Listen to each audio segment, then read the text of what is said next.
محمد. السلام عليك أيتها الشهيدة. السلام عليك أيتها القضية المرضية. السلام عليك أيتها الفاضلة الزكية. السلام عليك أيتها الخوراء إنسية. السلام عليك أيتها التقية النقية. السلام عليك أيتها المحدثة العليمة. السلام عليك أيتها المظلومة مغصوبة. السلام عليك أيتها المضطهدة المقهورة. السلام عليك يا فاطمة بنت رسول الله صلى الله عليه وآله وسلم.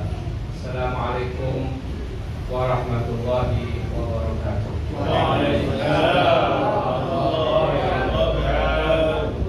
Alhamdulillah, pada malam yang penuh barokah ini kita diberi taufik oleh Allah untuk bisa menghadiri syahadah dari Fatimah Zahra alaihissalam. Pada malam hari ini kita, karena berkaitan dengan peringatan syahadah Sayyidah Fatimah, tentunya pembicaraan kita tentang manusia mulia ini, tentang wanita. Disebutkan di dalam Al-Quran, kalau kita lihat pada ayat Al-Quran, Allah berfirman, "Dzalikal kitabu la raiba fihi hudan lil muttaqin." Kitab itu, yaitu Al-Quran,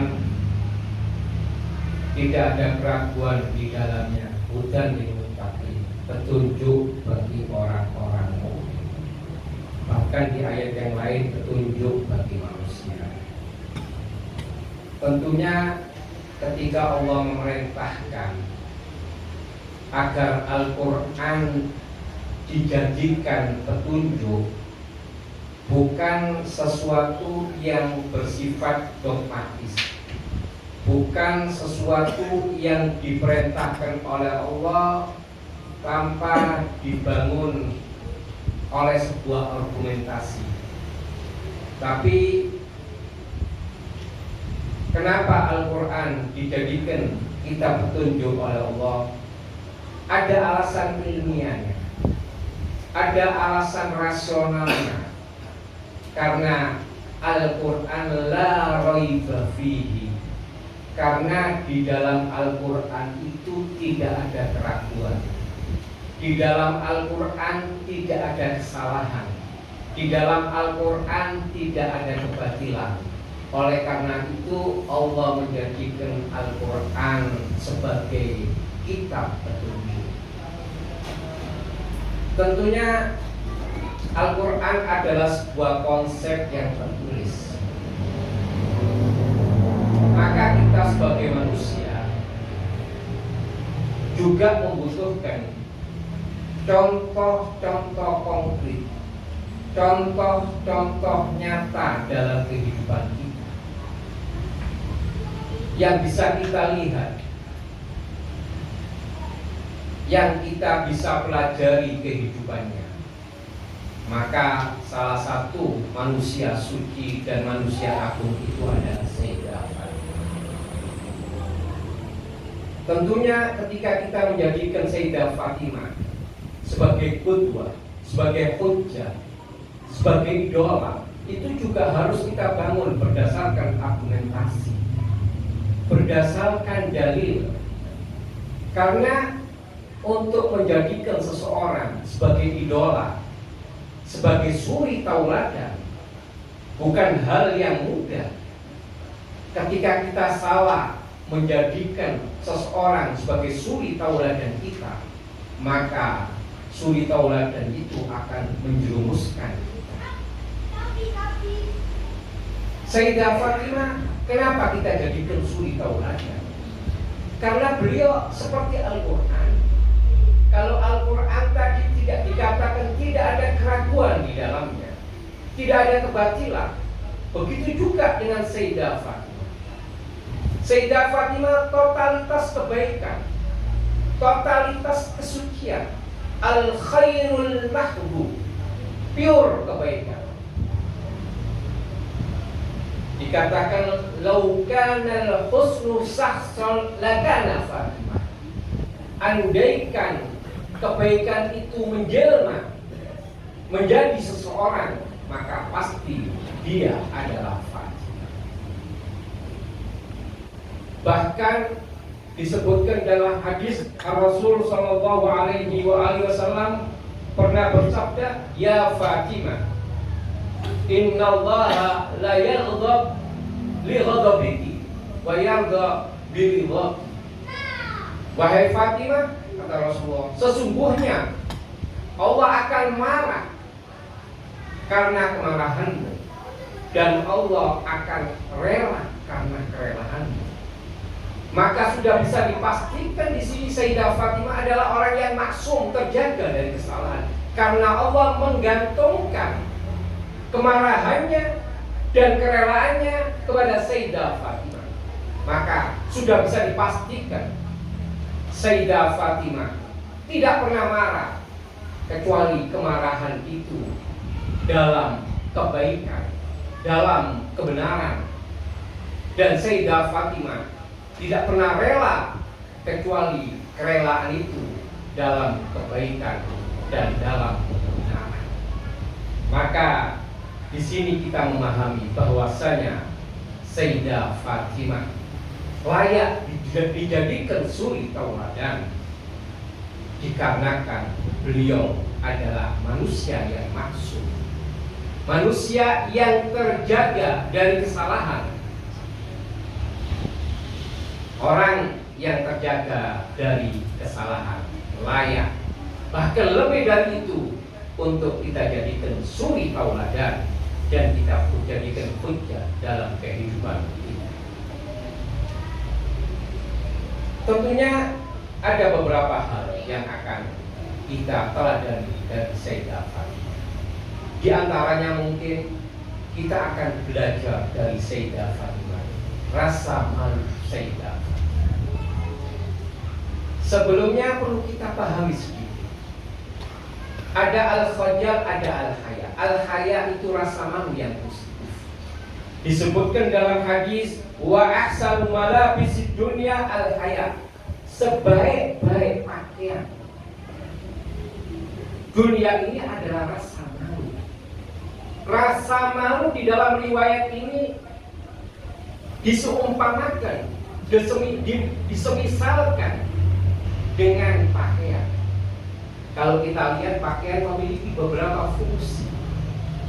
Di antara fungsi dari pakaian apa? Yaitu kalau pakaian itu untuk menutup aurat kita, aurat fisik kita dari keburukan, dari sesuatu hal yang tercela, maka rasa malu untuk menutupi aurat kita, perilaku kita, tindak tanduk kita dari perilaku yang buruk, dari perilaku yang tercela.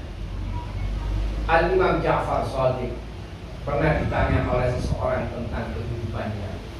Beliau menyampaikan ada 4 hal dalam kehidupannya. Salah satunya beliau mengatakan, alimtu annallaha muttali'un alayya fastahyaitu.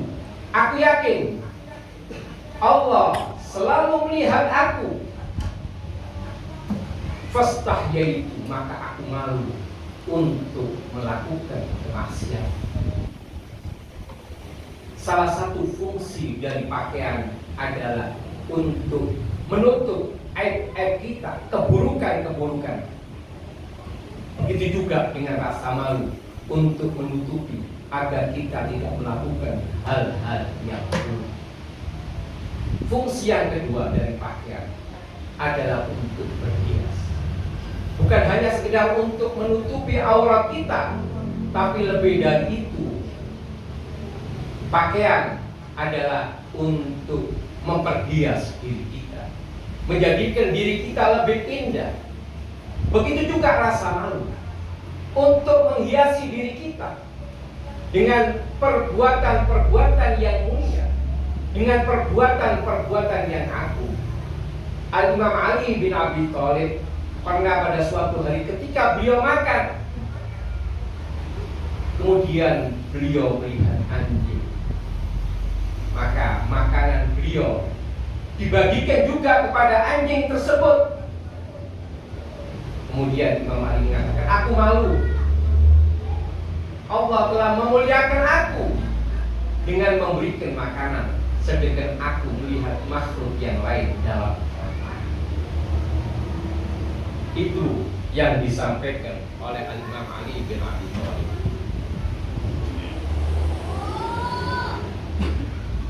Pada kesempatan kali ini saya ingin membawa ada 4 fragmen cerita pendek berkaitan dengan kehidupan Sayyidah Fatimah yang menampilkan, yang menunjukkan bahwa Sayyidah Fatimah adalah seorang wanita yang pemalu. Sayyidah Fatimah itu syahidnya, wafatnya usia sangat muda belia, 18 tahun, tapi penuh dengan pelajaran. Siapapun kita bisa mengambil pelajaran dari Sayyidah Fatimah.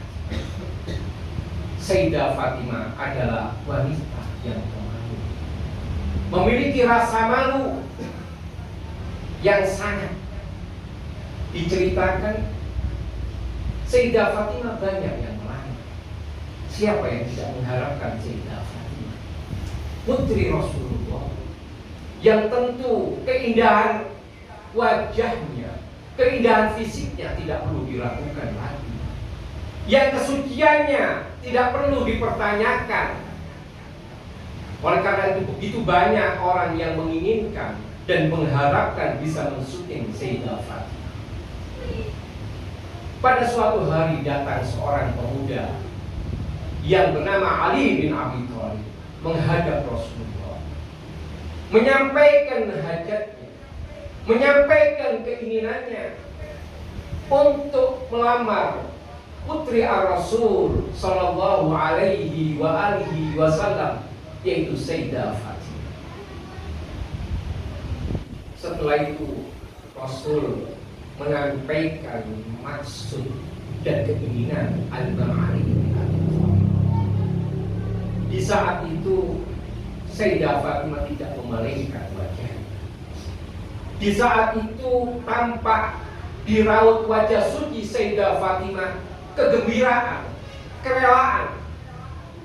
Hanya saja Sayyidah Fatimah sakatat hayaan. Sayyidah Fatimah diam, tidak berkata-kata, hayaan karena malu. Di saat itu Rasul memahami. Spontan Ar-Rasul sallallahu alaihi wa alihi wasallam berteriak, Allahu Akbar, sukutuha ikraruha. Allahu Akbar, sungguh diamnya Fatimah adalah keputusannya, diamnya Sayyidah Fatimah adalah kerelaannya. Sayyidah Fatimah adalah seorang wanita pemalu. Diriwayatkan oleh Sa'id Al-Khudri, fragmen kedua. Pada suatu hari Imam Ali pulang ke rumahnya dalam kondisi lapar. Antum bisa bayangkan, di rumah putri Rasulullah yang alam ini, surga, semuanya diciptakan karena ayahandanya, tapi kehidupannya sangat minus. Pada suatu hari Imam Ali datang ke rumahnya dalam kondisi lapar. Beliau bertanya kepada istri tercintanya, wahai Fatimah, adakah makanan yang bisa aku makan? Apa jawaban Sayyidah Fatimah? Faqalat la walladhi akrama abi bin nubuwah, tidak ada. Tidak ada makanan wahai suamiku, demi yang memuliakan ayahku dengan kenabian, wa akramaka bil wasiyah, dan memuliakanmu dengan kewilayahan. Sudah 2 hari tidak ada makanan kecuali sedikit. Dan setiap sedikit itu aku utamakan, aku dahulukan dirimu wahai Imam Ali dibandingkan dirimu dan kedua anak ini, yaitu Al-Imam Hasan dan Al-Imam Husain. Kata Imam Ali, kenapa engkau tidak sampaikan perkara ini kepadaku? Mungkin aku bisa mencari sesuatu. Ini jawaban Fatimah, seorang wanita pemalu. Beliau mengatakan semacam ini. Faqalat, ketika Imam Ali bertanya, kenapa kamu tidak mengatakan kepadaku? Faqalat, ya Abul Hasan, wahai Abul Hasan, wahai suamiku Ali, inni la astahi min ilahi an tukallifa nafsaka ma la taqdir bihi. Wahai suamiku, aku malu untuk memaksa dirimu, untuk meminta darimu dari sesuatu yang dapat memberatkanmu. Aku malu kepada Allah, kata Sayyidah putri Rasulullah, tapi beliau adalah wanita pemalu. Fragmen ketiga, rasa malu yang kali ini ditampilkan oleh beliau adalah rasa malu kepada ayahnya. Seorang boleh jadi merasa malu dengan orang lain, dengan kawannya. Bahkan seorang wanita mungkin merasa malu dengan suaminya ketika ingin menyampaikan sesuatu. Tapi tetap seorang wanita tidak akan pernah malu menyampaikan sesuatu itu kepada ayahnya. Tapi di sini Sayyidah Fatimah ketika akan menyampaikan sesuatu kepada ayahnya, beliau malu. Coba kita dengarkan sedikit cerita tentang Sayyidah Fatimah ini. Di saat itu Rasul menceritakan kepada salah seorang dari Bani Sa'ad kehidupan dirinya dengan Sayyidah Fatimah. Sekali lagi, kehidupan yang sangat menginspirasi, kehidupan yang sangat memprihatinkan, kehidupan yang sangat menyedihkan. Sayyidah Fatimah yang syahid pada usia 18 tahun. Bisa kita bayangkan di saat itu beliau masih muda belia, tapi pekerjaan beliau, beban rumah tangga beliau sangat-sangat berat. Mari kita dengarkan bagaimana kondisi rumah tangga Imam Ali dengan Sayyidah Fatimah. Ketika Imam Ali menyampaikan pada seorang dari Bani Sa'ad tersebut, dia mengatakan, wa annaha istaqat bil hirba hatta atara fi sadriha. Istriku Sayyidah Fatimah ini selalu menimbah dengan hirbah, timba yang terbuat dari kulit, sehingga berbekas di dadanya. Wa tahanat birraha hatta majulat yadaha, selalu menggiling gandum sehingga melepuh tangannya.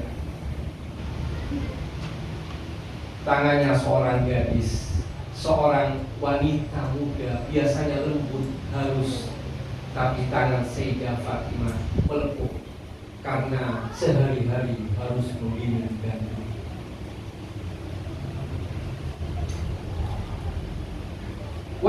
Wa kasahat al-bait hatta aghbarat siyabuha. Beliau sehari-hari menyapu rupanya rumahnya sehingga pakaiannya penuh dengan debu. Wa awqadat an-nar tahtal qidri hatta dakanat siyabuha. Menghidupkan api di bawah beliau sehingga pakaiannya menghitam. menjadi hitam karena kotor. Fa asoba min dzalika ghururun syadid. Ini sesuatu kesulitan yang sangat berat bagi Sayyidah Fatimah. Imam Ali melihat ini setiap hari semacam itu Sayyidah Fatimah. Maka Imam Ali menganjurkan kepada Sayyidah Fatimah untuk pergi ke ayahnya, meminta pembantu dengan harapan bisa meringankan pekerjaan rumah tangganya. Maka Sayyidah Fatimah sebagai seorang istri mentaati dan mengikuti perintah suaminya. Sayyidah Fatimah pergi ke masjid. Di saat itu melihat Ar-Rasul Sallallahu alaihi wasallam sedang bercakap-cakap dengan sahabatnya. Dikatakan dalam riwayat itu, fastahar wali sholat. Maka Sayyidah Fatimah malu untuk menyampaikan keinginannya untuk meminta pembantu wasofat, dan kemudian Sayyidah Fatimah malu kepada ayahnya sendiri. Mungkinkah kita temukan seorang wanita yang malu untuk meminta sesuatu kepada ayahnya? Kalau ke orang lain mungkin masih malu, bahkan kepada suaminya mungkin seorang wanita malu. Tapi kalau kepada ayahnya, sulit kita menemukan wanita malu kepada ayahnya. Sayyidah Fatimah, sejarah mencatat ketika ingin meminta pembantu, beliau malu kepada Rasul Sallallahu alaihi wasallam. Fragmen yang keempat, menjelang kematian, menjelang kesyahidan. Di masa itu orang-orang apabila meninggal dunia itu diletakkan di atas kain, sehingga lekukan tubuhnya itu bisa dilihat oleh orang-orang laki dan perempuan.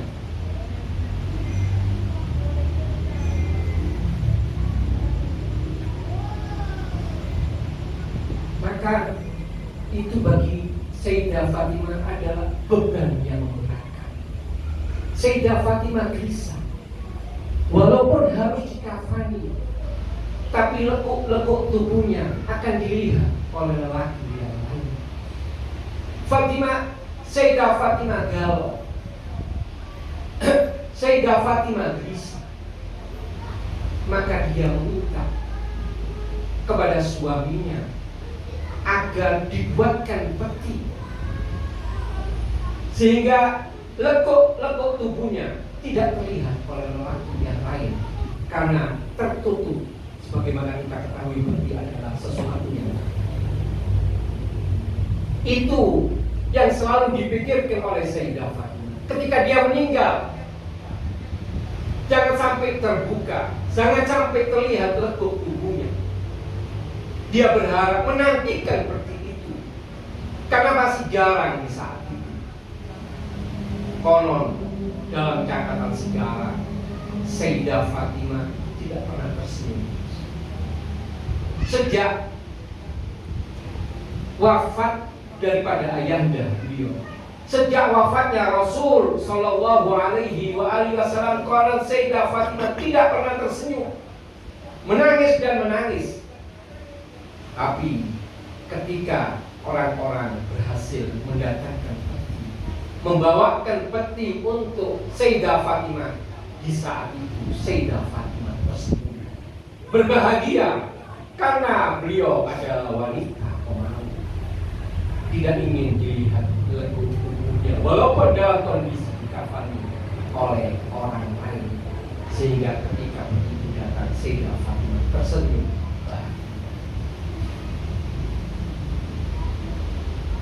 Sayyidah Fatimah adalah teladan, bukan hanya dalam rasa, beliau juga teladan bagi para wanita Imam Ali ketika mensifati Sayyidah Fatimah, apa yang dikatakan oleh Imam Ali? Wala aghdabatni wala asad li amro. Sayyidah Fatimah ini tidak pernah membuatku marah, tidak pernah tidak menjalankan perintah. Ini yang mengatakan suaminya. Seorang istri seorang istri ketika suaminya mengatakan dia adalah wanita baik, itu adalah jaminan. Dan sebaliknya, apabila ada seorang istri mengatakan suamiku adalah orang yang baik, itu adalah jaminan. Kenapa?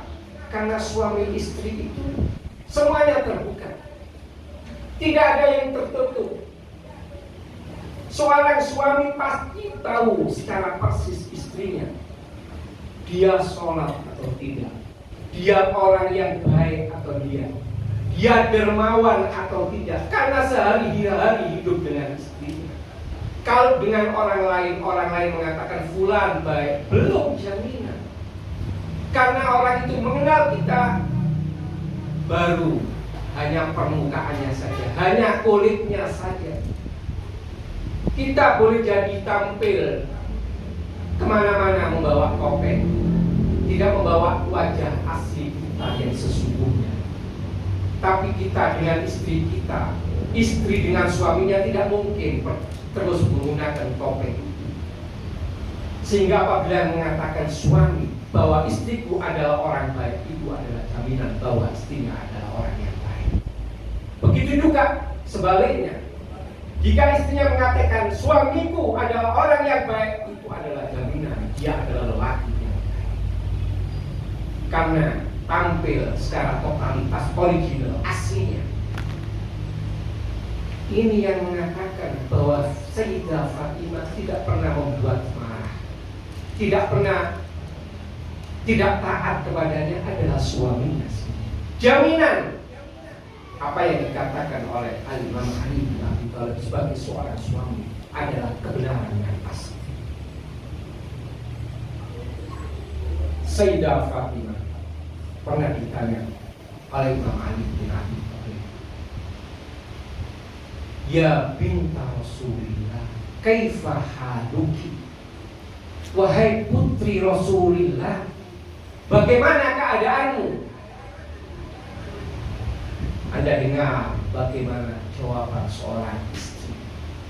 Seorang istri idaman, seorang istri yang salihah. Beliau mengatakan, ana bi khairin ma dumta bi khairin ya Abul Hasan. Aku selalu dalam keadaan baik selagi engkau dalam keadaan baik. Sayyidah Fatimah ingin mengatakan kepada suaminya Imam Ali, wahai suamiku, kebahagiaanmu adalah kebahagiaan, kesedihanmu adalah kesedihan.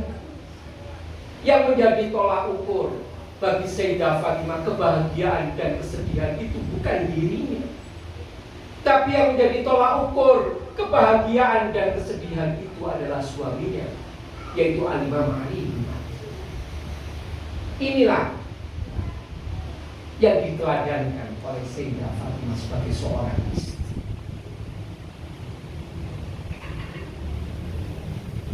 Imam Ali itu manusia yang memiliki beban yang sangat. Beliau dari satu peperangan ke peperangan yang lain. Hidupnya penuh dengan tantangan dan rintangan. Hidupnya sangat berat. Tapi Anda dengarkan apa yang dikatakan Imam Ali ketika pulang ke rumahnya. Ketika pulang ke rumahnya dengan beban berat, dengan kesedihan, dengan kegalauan, tapi ketika pulang kemudian menatap wajah suci Sayyidah Fatimah. Ketika beliau pulang dengan kegalauannya, kemudian menatap wajah indah Sayyidah Fatimah, kata Imam Ali, tazulu anni al-humum wal ahzan. Seluruh kesedihanku, seluruh kepedihanku sepontang sirna. Ini bukan hal yang mudah. Hanya dengan melihat, tanpa Sayyidah Fatimah berkata-kata, tanpa Sayyidah Fatimah bersikap, hanya dengan melihatnya, seluruh kegalauan, seluruh kesedihan itu lenyap dan hilang. Ini berarti perempuan yang luar biasa. Orang biasanya ketika pulang sedih, dia akan hilang kesedihannya ketika istrinya mengatakan sesuatu, ketika istrinya melakukan sesuatu. Tapi untuk Sayyidah Fatimah, tanpa satu kata pun kegalauan, kesedihan itu hilang. Ini bukan sesuatu yang mustahil. Kita sering melihat orang, hanya melihat gesturnya sudah sangat menginspirasi kita tanpa kata yang dikeluarkan. Kita ketika melihat Qasim Sulaiman, tanpa beliau mengeluarkan nasihat kepada kita, tanpa mengeluarkan kata-kata, hanya melihat senyumannya, hanya melihat matanya, hanya melihat langkahnya, itu sudah menginspirasi kita, menjadikan hati kita bergejolak, menjadikan hati kita membara. Begitu juga ketika kita melihat Syekh Hasan Nasrullah, tanpa perlu kata-kata keluar dari mulut suci beliau, cukup dengan melihat gesturnya, gerakan tangannya, senyumannya, wajahnya, itu sudah menginspirasi kepada kita. Kita sadari dan kita akui itu. Padahal kita nggak pernah melihat secara langsung. Kita hanya melihat dari medsos, dari gambar, dari film. Apalagi kita melihat secara langsung, ketemu secara langsung, tentu akan memiliki pengaruh yang lebih besar, yang biasa. Belum lagi kita melihat Imam Khomeini, belum lagi kita melihat Syed Ali Khamenei, apalagi melihat Imam. Maka jangan heran apabila Imam Ali mengatakan, dengan melihat wajah Sayyidah Fatimah, seluruh kegalauannya. Sayyidah Fatimah ini seorang aktivis, seorang ibu, seorang istri, tapi beliau juga ahli ibadah. Pula sebagian ulama mengatakan Sayyidah Fatimah ini apabila beribadah sampai kakinya bengkak. Ini bukan sesuatu yang mustahil. Ini yang bisa kita buktikan secara ilmiah dan faktual. Saya pernah membaca orang-orang yang sholat, kalau nggak salah di Temboro sana, yang sholat terawih itu konon katanya satu Al-Quran selesai, mulai maghrib sampai 9 sampai sahur. Itu yang nggak biasa hadir sebagian kan, karena terlalu lama. Dan orang itu kalau menyukai sesuatu, walaupun dalam jangka lama, biasanya dia tidak sadar, dia tidak merasakan waktu lama itu. Bedanya, saya pernah membaca bukunya Mutahari. Ada seorang namanya Bagir Al-Isfahani. Dia suka membaca buku. Pada waktu menikah, di malam pertamanya, ketika dia mau masuk ke kamar istrinya, dilihat masih ada sahabat-sahabat istrinya. Kemudian dia pergi ke kamar sebelah melihat buku. Dia ambil buku, dia baca. Dia nggak sadar, dia baru tersadarkan ketika subuh. Kenapa? Karena dia suka, dia mencintai buku. Sakau ketika membaca, dia nggak sadar.